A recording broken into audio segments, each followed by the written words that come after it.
Ladies and gentlemen, students of life, let's begin with a truth that may challenge you, but it will also set you free. Hard times are not a sign of God's absence. They are often the greatest evidence of His work in your life. Pain is not pointless. When you're in the fire, it's easy to think you've been forgotten. But just like a blacksmith shapes steel through heat, your Creator is shaping you through difficulty. Struggles are classrooms, not prisons. Each hardship is a lesson in faith, patience, courage, and character. It's easy to believe when life is smooth. But true faith is tested when the ground shakes, when the answers don't come fast, and when the path isn't clear. You see, growth rarely happens in comfort. Seeds don't sprout in sunlight alone. They need darkness, pressure, and time, and so do you. That season of loss, confusion, or silence may just be the soil God is using to grow something powerful in you. Difficult seasons in life often feel confusing, painful, and even unfair.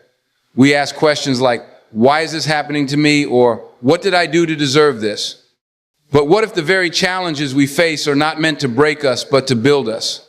What if the pain has a divine purpose?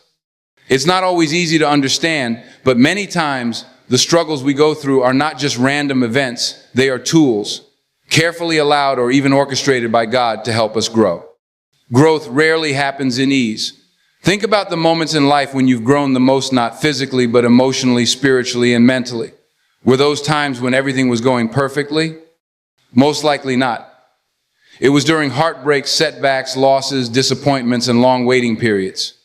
These are the moments that test us deeply, but they also have the power to transform us profoundly. Pain brings depth. Struggle brings strength. Trials, when embraced with faith, lead to transformation. Hard times teach us lessons that success and comfort often cannot. They make us examine our lives, our beliefs, our choices, and our purpose. They strip away pride and self-reliance, bringing us to a place where we finally look up and seek something greater than ourselves. That's when faith begins to deepen. It becomes more than words or rituals.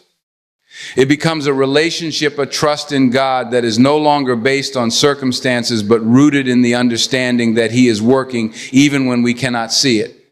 In these seasons, God isn't punishing you. He's preparing you. He's developing resilience, patience, humility, and wisdom.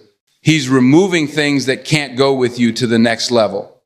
He's making room in your life, sometimes by subtraction, so He can add something better. And often, that something better starts within you, a stronger character, a clearer vision, a more compassionate heart. These hard times also help shape your purpose. They refine your calling. The very thing you're struggling through may become the message you will one day carry to others. The pain you're walking through may become the story that brings healing and hope to someone else. God wastes nothing, not even your tears, not even your waiting. He uses it all. So the next time life gets heavy, don't be so quick to wish it away. Ask yourself, what is this teaching me? How am I being shaped through this? And even more importantly, how can I trust that there is purpose behind this process? Because when you begin to see your pain through the lens of purpose, everything changes. You stop asking, why me? And start realizing, why not me, if this is what's needed to make me who I'm meant to become? When life becomes difficult, our natural instinct is often to become fearful, anxious, or discouraged. Uncertainty makes us feel powerless, and hardship can cloud our perspective. But it's in those very moments when fear tries to take over that we're invited to exercise something far more powerful. Faith. Faith is not just belief, it's trust in action.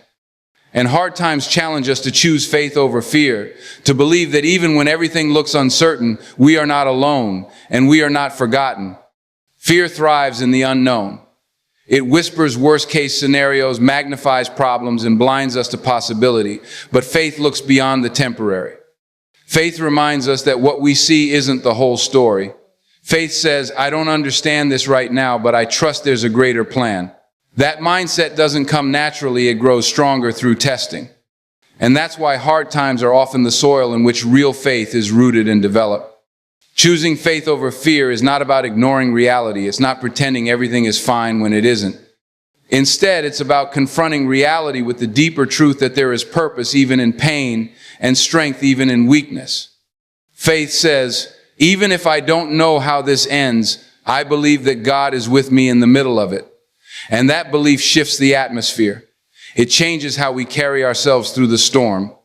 Faith is also what gives us stability when life shakes. Fear is reactive. It makes decisions based on panic, emotion, and impulse. But faith is steady. It grounds us in values, in wisdom, and peace. It helps us see with a longer view, trusting that what we're walking through today is shaping who we're becoming tomorrow. With faith, we can endure difficulty without being destroyed by it. We can keep moving forward even when we feel uncertain. It's in the darkest moments that faith shines the brightest. When things are going well, faith may be quiet in the background. But when everything is falling apart, when the job is lost, the relationship breaks, the plans collapse, that's when faith stands up. That's when it says, I will not give in to fear. I will trust in the one who holds what I cannot see. Hard times become opportunities for us to prove our faith not to others, but to ourselves, to discover what we really believe. It's easy to say, I trust God when everything is in order. But true faith is proven in the storm. It's choosing to keep walking, keep believing, and keep standing even when you don't feel strong. And here's the beautiful truth. Every time you choose faith over fear, you grow. You become more resilient, more grounded, more prepared for what lies ahead. You begin to realize that fear may come knocking, but it doesn't have to move in. With faith, you can rise, even in the face of uncertainty. You can walk through the fire and come out refined, not ruined. There are seasons in life when everything seems to be on hold. You pray, you plan, you try your best, but nothing seems to move forward. In those moments, it's easy to feel forgotten, overlooked, or even punished. But often those quiet, difficult seasons are not about punishment at all. They are preparation. They are the behind-the-scenes work that happens before the next chapter begins. And if we misunderstand these times, we may resist them when in truth they're shaping us into who we need to be for what's coming next. Preparation is often uncomfortable because it stretches us. Think about any great achievement, whether it's becoming a skilled musician, an accomplished athlete, or a wise leader. Behind every public moment of success is a long private season of practice, failure, discipline, and growth. The same is true spiritually and personally. Before a person steps into greater purpose or responsibility, they often go through a season of refining where habits are changed, character is tested, and vision is sharpened. During these seasons, it can feel like life is standing still, but in reality, it's moving forward in ways you can't yet see. Just as seeds grow roots before they ever sprout above ground, so too do we often grow beneath the surface before anything becomes visible to others or even to ourselves. God uses this time to strengthen your foundation. He works on your heart, your mindset, your integrity, because if He gives you the blessing before you're ready to carry it, it could crush you instead of uplift you. That's why some doors don't open right away. That's why certain prayers seem delayed. It's not because you're not worthy, it's because there's more to learn, more to build, more to develop within you. God is not only preparing the blessing for you, He's preparing you for the blessing. And that preparation is just as important as the destination. Think of someone preparing for a marathon. They don't show up on race day and expect to finish without training. They prepare months in advance, building endurance, strength, and discipline. In the same way, your season of waiting is your training ground. You may not see it, but every day you stay faithful. Every time you choose discipline over comfort, every time you keep showing up, it's part of your preparation. This mindset changes how we see delays. Instead of resenting them, we can embrace them. Instead of asking, when will this be over? We can ask, what is this building in me? That question opens the door to growth. It helps us see preparation not as wasted time, but as sacred time. So if you're in a season where nothing seems to be happening, take heart. Something is happening. You are being equipped for what's ahead. And when the time is right, you'll realize that the preparation wasn't just worth it, it was essential. Your future self will thank you for not quitting in the middle of it. Endurance is not something we're born with. It's something that's developed. And the only way to develop endurance is by going through experiences that require it. Spiritually, emotionally, and mentally, we become stronger not in times of ease, but in times of resistance. Just as muscles are built when they're pushed beyond comfort through pressure and strain, so too is the soul strengthened through challenges. When we face adversity and choose to keep going, even when it's hard, we are building something within ourselves that is far more valuable than immediate relief. We are building endurance.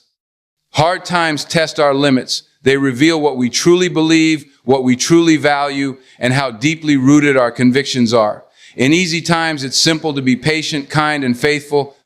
But when everything feels like it's falling apart, that's when true character comes to the surface. And it's in those exact moments that God does some of his deepest work. He doesn't just want to deliver us from hard times, he wants to develop us through them.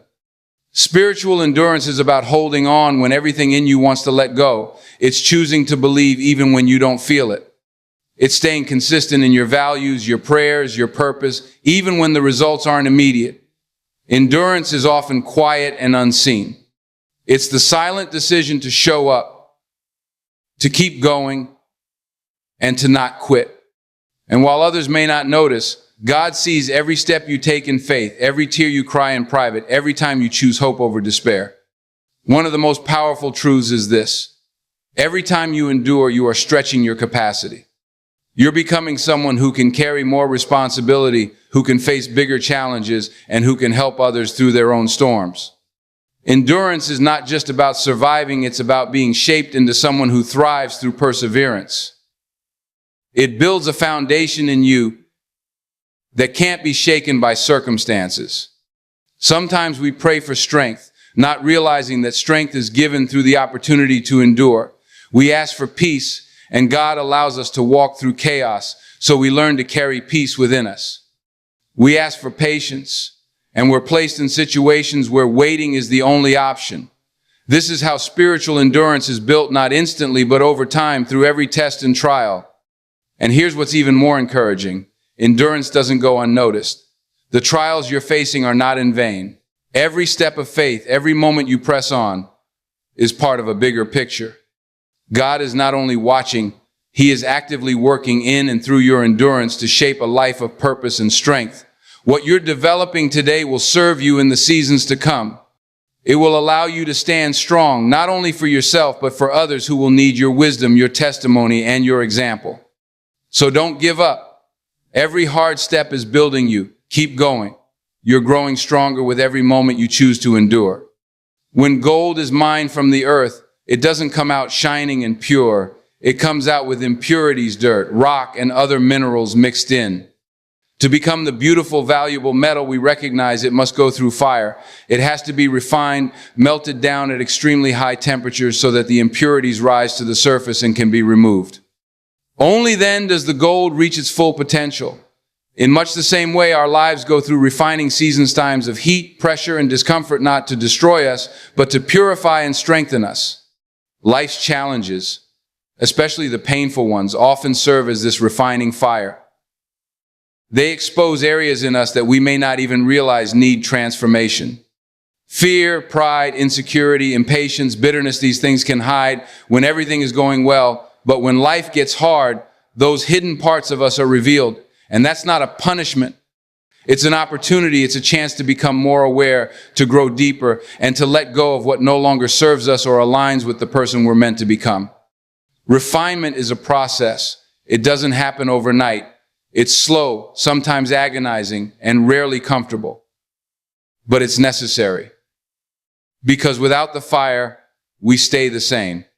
We remain trapped in cycles, mindsets, and habits that limit us. The fire is where transformation happens. It's where our character is molded, our convictions are tested, and our faith becomes real.